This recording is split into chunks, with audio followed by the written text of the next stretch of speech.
सपा व बीजेपी आदि की बनी सरकार में भी यूपी की जनता हर मामले में व हर स्तर पर काफी ज्यादा दुखी रही है।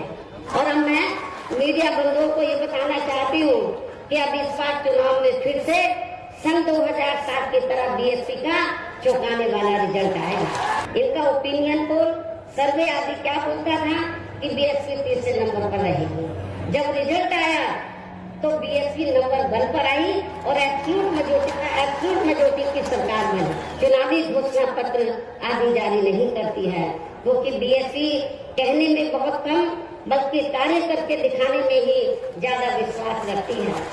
आपको मालूम है कि बीजेपी के लोग कहते रहते हैं हमने गरीबों को इतने मकान दिए हैं, कई नजर आ रहे हैं।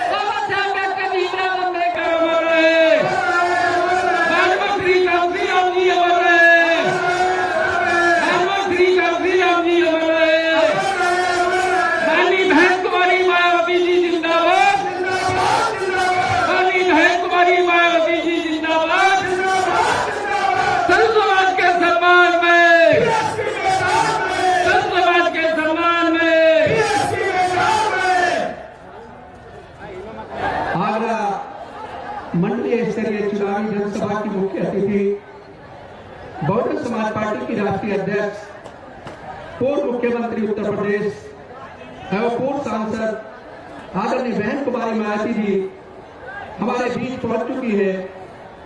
आदरणीय बहन जी के पहुंचने पर आगरा मंडल बहुजन समाज पार्टी यूनिट व सर्व समाज के भाई बहने आदरणीय बहन जी का हार्दिक स्वागत करते हैं, खैर मकदम करते हैं।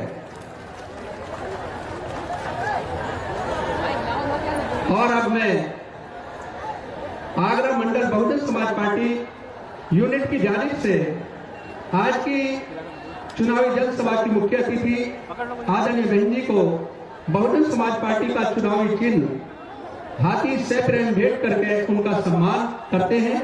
माननीय गुरुलाल।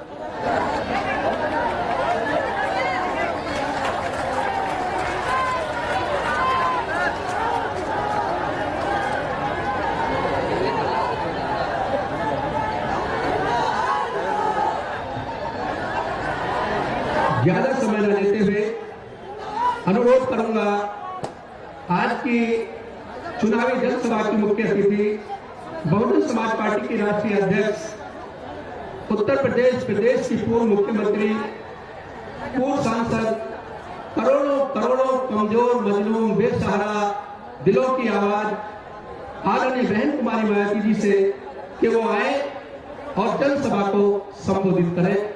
आज आप लोग उत्तर प्रदेश में विधानसभा के लिए हो रहे आम चुनाव में कोरोना नियमों का पालन करते हुए अपनी पार्टी के उम्मीदवारों के समर्थन में मुझे सुनने के लिए यहाँ इकट्ठा हुए हैं, तो उसके लिए मैं आप सभी लोगों का हार्दिक दिल से आभार प्रकट करती हूँ। और अब मैं सबसे पहले अपनी पार्टी के संबंध में ये कहना जरूरी समझती हूँ कि हमारी पार्टी ये चुनाव उत्तर प्रदेश की लगभग सभी विधानसभा की सीटों पर अकेले अपने बलबूते पर ही पूरी तैयारी व दमदारी के साथ यहाँ सन 2007 की तरह फिर से अपनी पार्टी की पूर्ण बहुमत की सरकार बनाने के लिए लड़ रही है,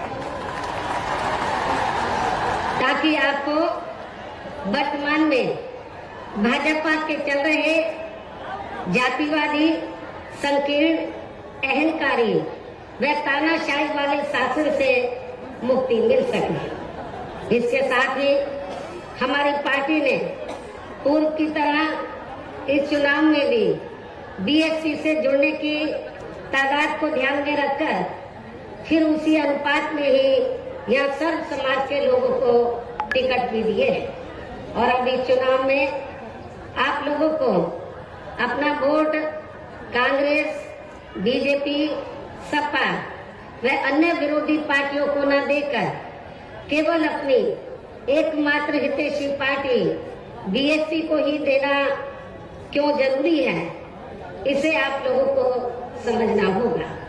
हालांकि इस संदर्भ में आप लोगों को ये मालूम है कि आजादी के बाद शुरू में काफी लंबे समय तक केंद्र व उत्तर प्रदेश सहित देश के अधिकांश राज्यों में भी कांग्रेस पार्टी की ही अकेले यहाँ सरकारें रही हैं, किंतु इनकी गलत नीतियों व गलत कार्य प्रणाली की वजह से ही अब ये पार्टी केंद्र के साथ साथ बहुत पहले ही उत्तर प्रदेश की सत्ता से भी बाहर हो गई है। इसके साथ ही ये पार्टी जबरदस्त जातिवादी होने के कारण शुरू से ही हर मामले में यहाँ दलित, आदिवासी व अन्य पिछड़ा वर्ग विरोधी पार्टी भी रही है और अभी भी है, जिस कारण केंद्र में रही इस कांग्रेस पार्टी की सरकार ने इन वर्गों के मसीहा व भारतीय संविधान के मूल निर्माता परम पूज्य बाबा साहब डॉक्टर भीमराव अंबेडकर को भारत रत्न की उपाधि से भी सम्मानित नहीं किया था, जिसके लिए वो हर प्रकार से पात्र भी थे। इतना ही नहीं बल्कि इनके मूवमेंट को आगे बढ़ाने के लिए अपनी पूरी जिंदगी समर्पित करने वाले मान्यवर श्री कांशीराम जी के देहांत होने पर भी केंद्र में उस समय इसी कांग्रेस पार्टी की रही सरकार ने उनके सम्मान में एक दिन के लिए भी राष्ट्रीय शोक घोषित नहीं किया था, तथा न ही इस पार्टी की रही सरकार ने पिछड़े वर्ग की आरक्षण संबंधी मंडल कमीशन की रिपोर्ट को भी लागू किया था, जिसे फिर बीएसपी ने अपने कड़े संघर्ष व अथक प्रयासों से केंद्र में रही श्री बीपी सिंह की सरकार से ही लागू करवाया था। साथ ही इसी सरकार में ही बाबा साहब डॉक्टर भीमराव अंबेडकर को भी भारत रत्न की उपाधि से सम्मानित किया गया था, जो इनके अपार अनुयायियों की बरसों से ये दिली चाहत भी थी। लेकिन अब केंद्र व अधिकांश राज्यों की भी सत्ता से बाहर होने के बाद यही कांग्रेस पार्टी खासकर दलितों, आदिवासियों व अन्य पिछड़े वर्गों के वोटों की खातिर आए दिन किस्म किस्म की नाटकबाजी करती रहती है, जबकि इन वर्गों के मामले में इस पार्टी की सच्चाई तो ये है कि कांग्रेस पार्टी जब सत्ता में होती है और इनके अच्छे दिन होते हैं तो तब इस पार्टी को इन वर्गों का विकास व उत्थान आदि याद नहीं आता है, तथा न ही इनको महिलाओं की भी भागीदारी याद आती है। इतना ही नहीं बल्कि इस पार्टी के बाद खासकर यहाँ सपा व बीजेपी आदि की बनी सरकार में भी यूपी की जनता हर मामले में व हर स्तर पर काफी ज्यादा दुखी रही है।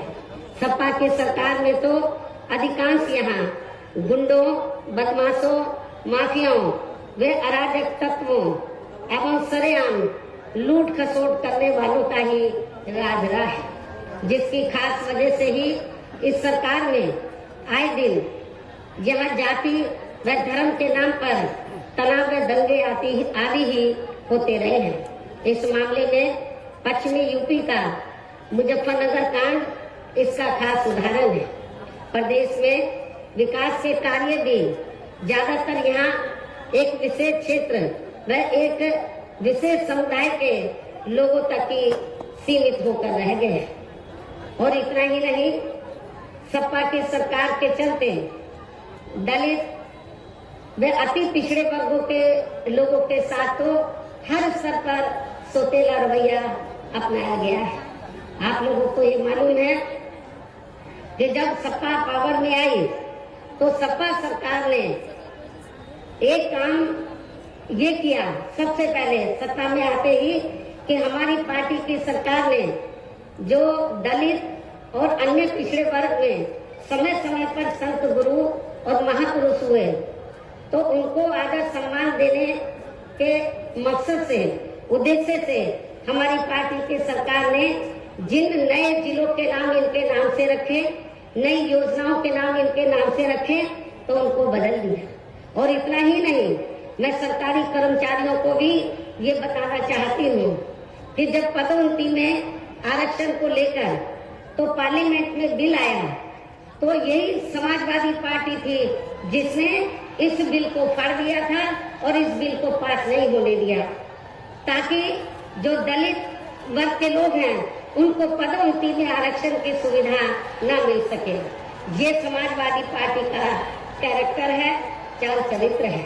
इसी प्रकार भाजपा सरकार की भी नीतियां व कार्यशैली अधिकांश यहाँ जातिवादी, पूंजीवादी एवं आरएसएस के संकीर्ण एजेंडे को ही लागू करने पर टिकी रही है, जिससे प्रभावित एवं शिकार हुए लोगों का इस सरकार में सही से विकास व उत्थान आदि नहीं हो सका है। साथ ही इनका हर स्तर पर काफी ज्यादा उत्पीड़न भी किया गया है। धर्म के नाम पर हमेशा यहाँ तनाव व नफरत आदि का वातावरण ही बना रहा है। ये किसी से छिपा नहीं है। प्रदेश में हर प्रकार के अपराध भी काफी ज्यादा बढ़े हैं। खासकर दलित व महिलाएं भी इस सरकार में कतई भी सुरक्षित नहीं रही है। लेकिन मीडिया में इनके आंकड़ों को ज्यादातर दबा दिया जाता है। आपके आगरा में तो इतना बुरा हाल है दलितों का कि पुलिस की कस्टडी में तो दलित वर्ग के एक नवयुवक को मार दिया जाता है। ये भी किसी से छिपा नहीं है। इसके अलावा प्रदेश में गरीबों, मजदूरों, बेरोजगारों व अन्य मेहनतकश लोगों के साथ साथ दलितों, आदिवासियों, अन्य पिछड़े वर्गों, मुस्लिम एवं अन्य धार्मिक अल्पसंख्यक समाज के लोगों के हित व कल्याण के लिए वर्षों से जो भी यहाँ सरकारी योजनाएं चल रही थी, तो उनका भी इन्हें इस सरकार में सही से पूरा लाभ नहीं मिल सका है।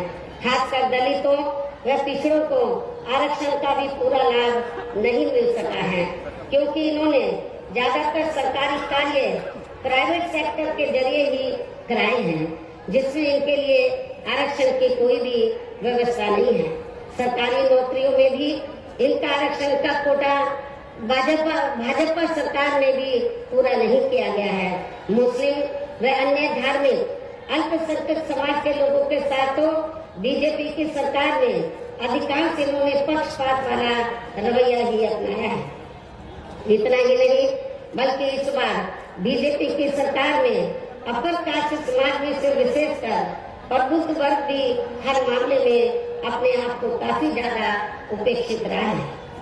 इसके अलावा इनकी गलत आर्थिक नीतियों के कारण यहाँ गरीबी, बेरोजगारी व महंगाई आदि भी काफी ज्यादा बढ़ी है।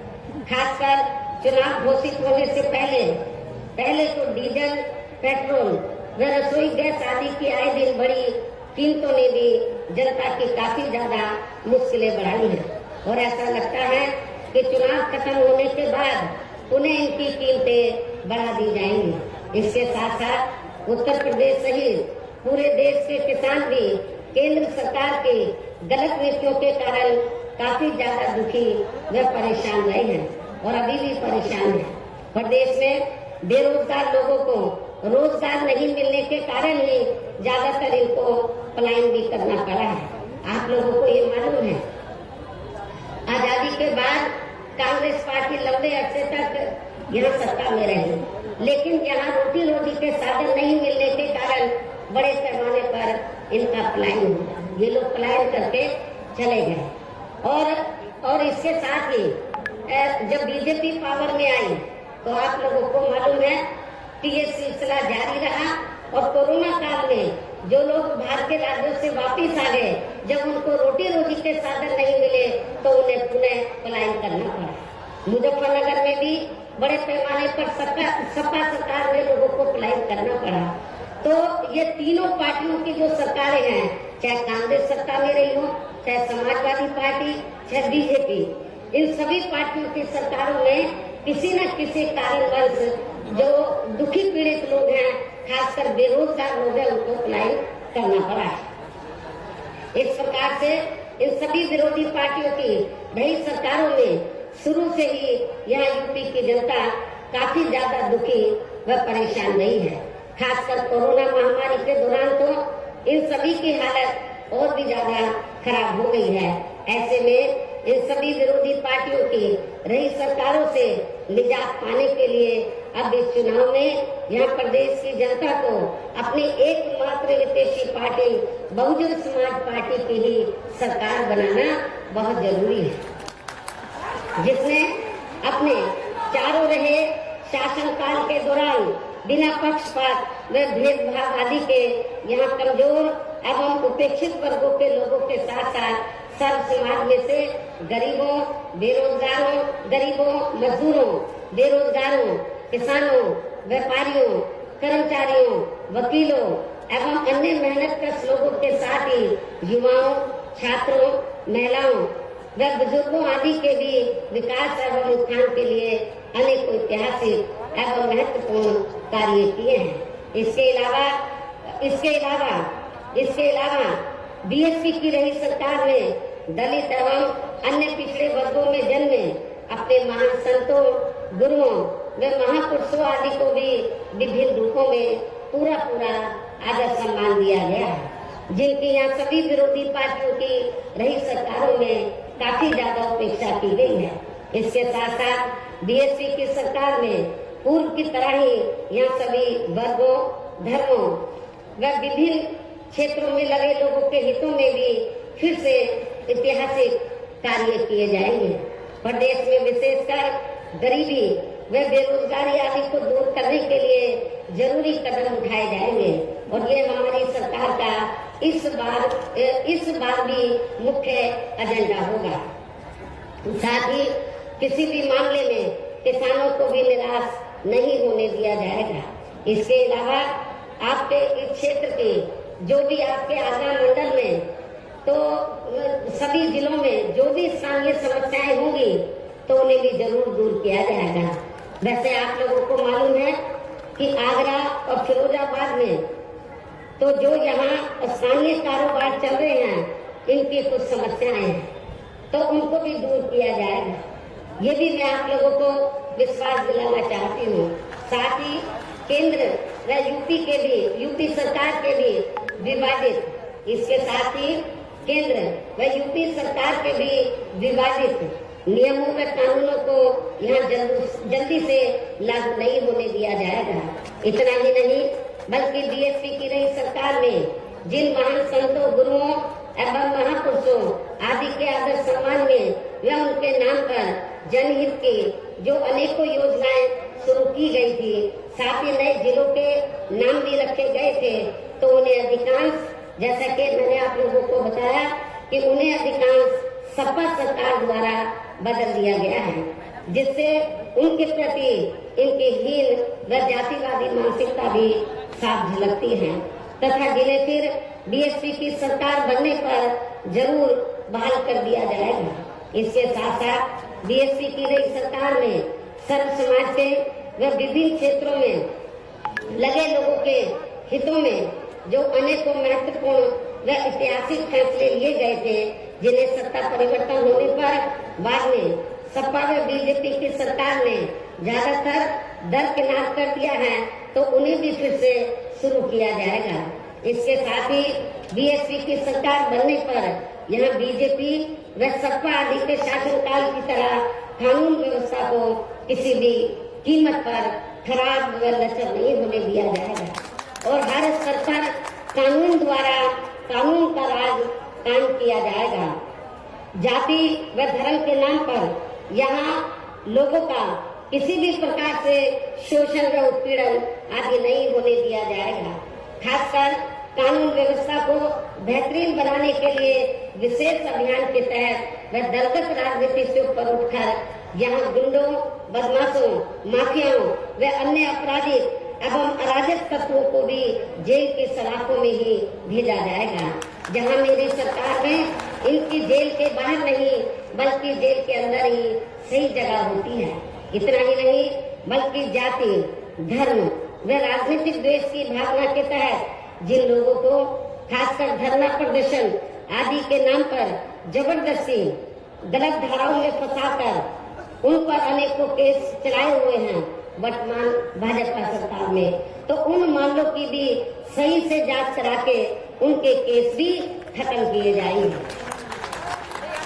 अर्थात वर्तमान भाजपा सरकार में प्रदेश की जेलें जो अधिकांश ऐसे लोगों से भर दी गई हैं, तो उन्हें खाली करा के केवल यहाँ आपराधिक तत्वों को ही रखा जाएगा। इसके अलावा प्रदेश में खासकर शिक्षा के क्षेत्र में व अन्य विभागों के भी कर्मचारी जो आए दिन अपनी मांगों को लेकर धरना प्रदर्शन एवं हड़ताल आदि करते रहते हैं, तो उन सभी मामलों को निपटाने के लिए एक आयोग का गठन किया जाएगा और उनकी सही मांगों को मान लिया जाएगा।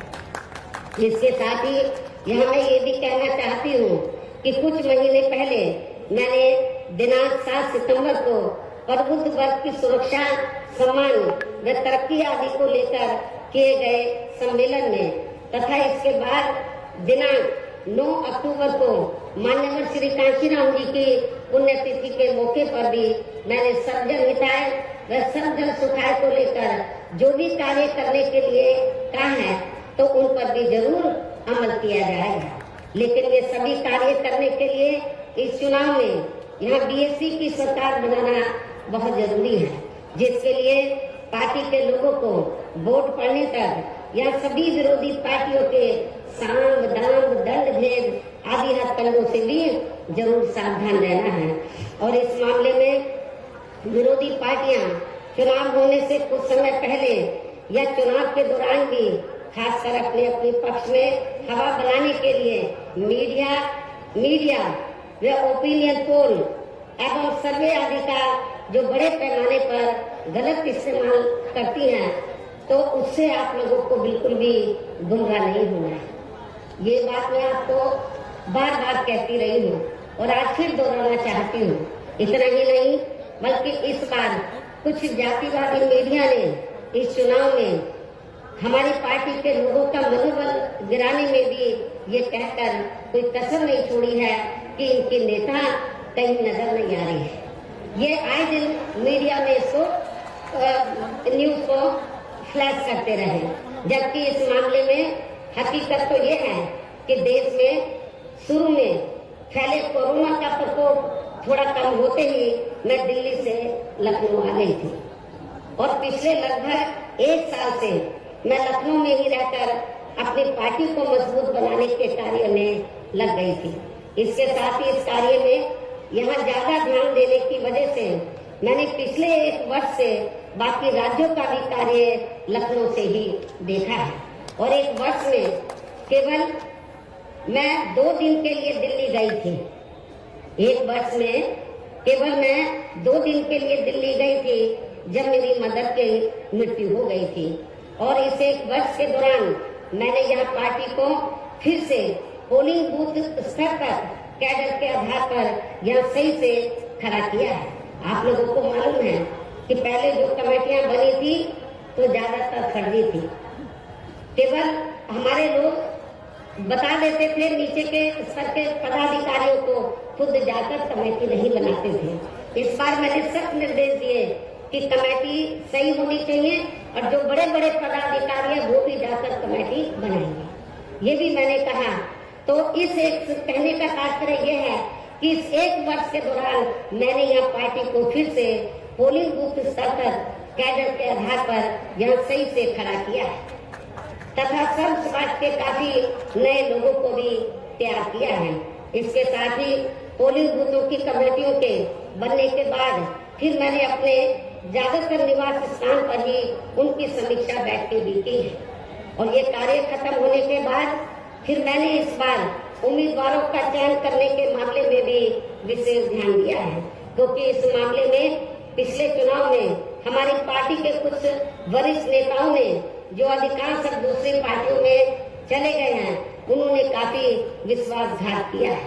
पिछले बार चुनाव में उन्होंने काफी विश्वासघात किया, न जातीय समीकरण का ध्यान रखा, बल्कि सुनने में तो ये आया कि दूसरी पार्टियों के उम्मीदवारों से साठगांठ करके हमारे नेताओं ने ज्यादातर डमी कैंडिडेट खड़े कर दिए, जिसकी वजह से पिछले विधानसभा चुनाव में हमारी पार्टी का अच्छा रिजल्ट नहीं आ सका।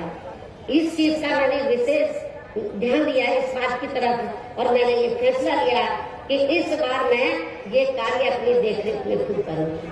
403 विधानसभा की सीटें हैं, एक एक सीट पर मैं उम्मीदवार से खुद मिली हूँ, अपने रेजिडेंस पर उनका पूरा परिचय लिया, तो तब मैंने उनका टिकट फाइनल किया है, ताकि पिछले चुनाव की तरह हमारे साथ कोई धोखा न हो जाए। और इसके बाद जैसे ही मैं इस कार्य से कल मैं फ्री हुई इस कार्य से, तो आज मैं अपनी पार्टी के उम्मीदवारों को जिताने की अपील करने के लिए यूपी की दलितों की खास राजधानी आगरा में आप लोगों के बीच में आ गई हूँ।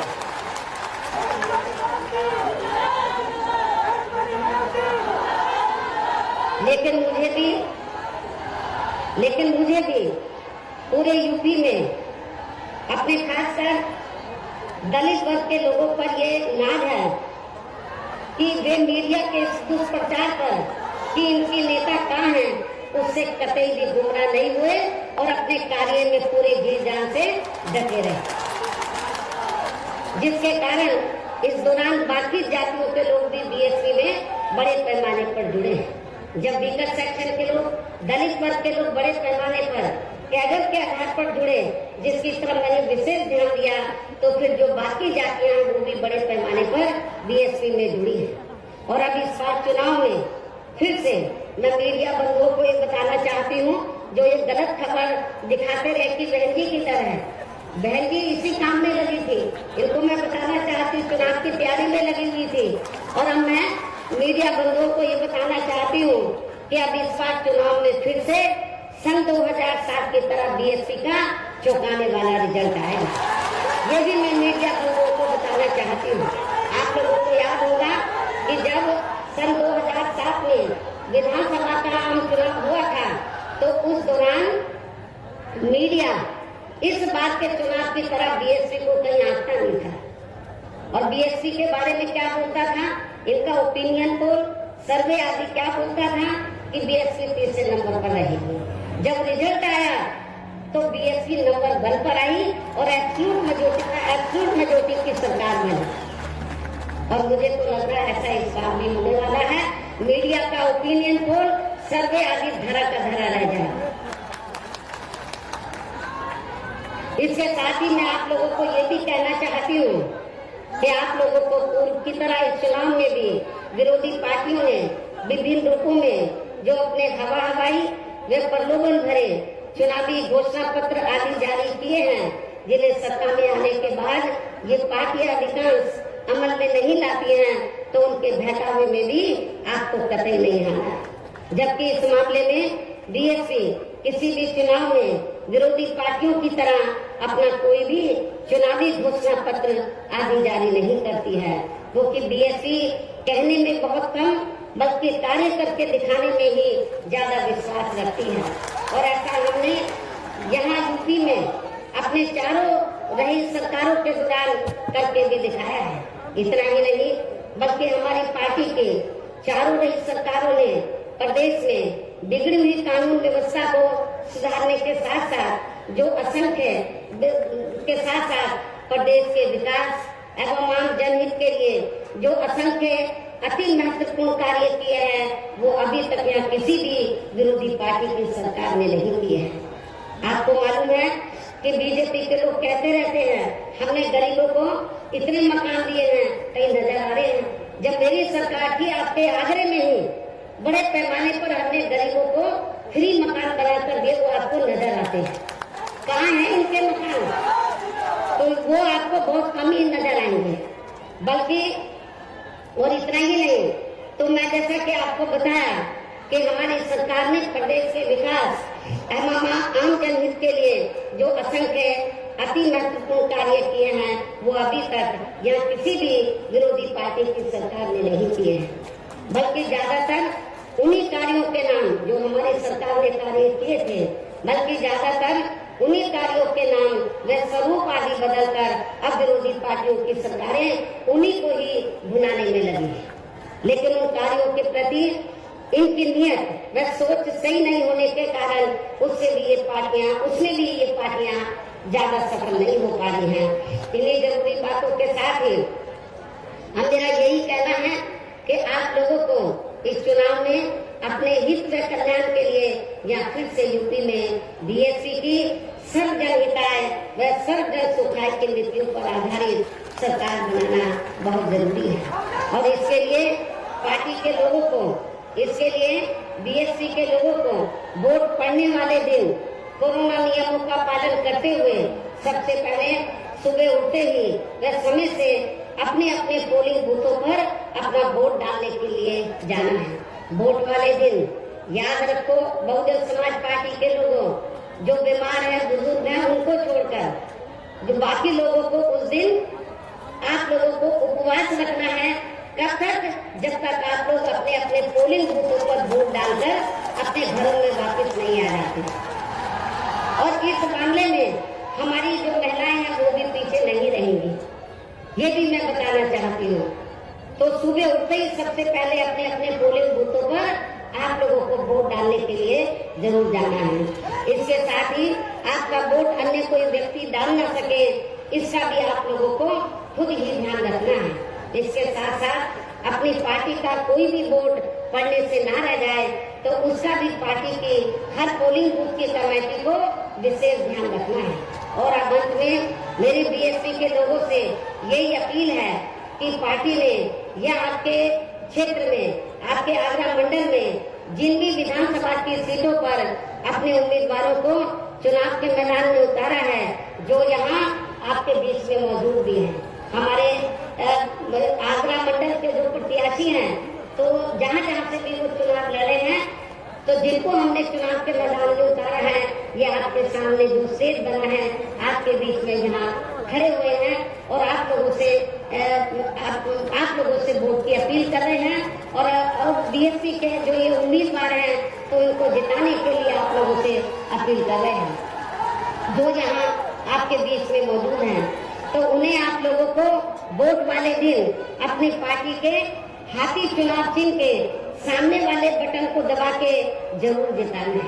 बीएसपी का चुनाव चिन्ह क्या? हाथी। और आपकी आबादी हाथी की तरह विशाल है।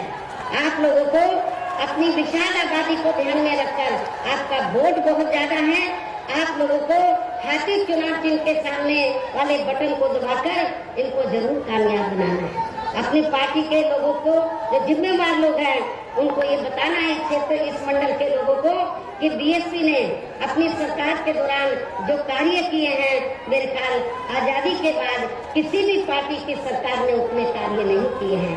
चाहे डेवलपमेंट का मामला है, चाहे लॉ एंड ऑर्डर का मामला है। और इतना ही नहीं, जिन हमारे संतों, गुरुओं और महापुरुषों को बरसों से आदर सम्मान नहीं मिला था, उन्हें भी हमारी पार्टी की सरकार ने पूरा आदर सम्मान दिया है। और जब आप लोग लखनऊ जाते हैं, पहले का लखनऊ आप लोगों ने देखा होगा और मेरे सत्ता में आने के बाद का लखनऊ देखा होगा। लोग बाहर के राज्यों से आते हैं, विदेशों से आते हैं, कहते हैं कि ये तो लखनऊ की तस्वीर बदल गई, लखनऊ की तस्वीर बदल गई। और इतना ही नहीं, आपके आगरा मंडल में भी मैंने काफी काम किया।